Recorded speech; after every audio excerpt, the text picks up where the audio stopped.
आमचं रात्री 12 वाजता लोणावळा जायचं ठरलं. सकाळी 5 वाजता उठून स्टेशनला आलो, पण अजून गाडी आली नाही. म्हटलं चाय पिऊन घ्यावं आणि ह्याचंही पैसे भावानेच दिलं. तोपर्यंत गाडी आली आणि सामान भरून घेतलं.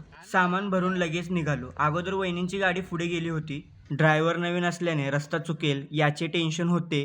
ट्रिपचा पहिला टनल. त्यानंतर आम्ही गाडी पेट्रोल पंपावर थांबली. जरा ब्रेक घ्यावं म्हटलं आणि ती वहिनींची गँग होती. जरा विचार केला गाडीचं पण पोट भरावं. पोरीने गाड्या एक्सचेंज केल्या. पोरं आता किडनॅपर झालेत. तिथून निघून आम्हाला लगेच घाटाची सुरुवात झाली आणि हा व्ह्यू बघा. बघता बघता मंदिर आहे त्या गावात आम्ही एंटर झालो. त्यानंतर लगेच एकविरा आईच्या मंदिराच्या पायथ्याशी आलो. सर्व गाड्या पार्किंग लावून आम्ही एकत्रच निघालो. हे सर्व सामान पाहिलं.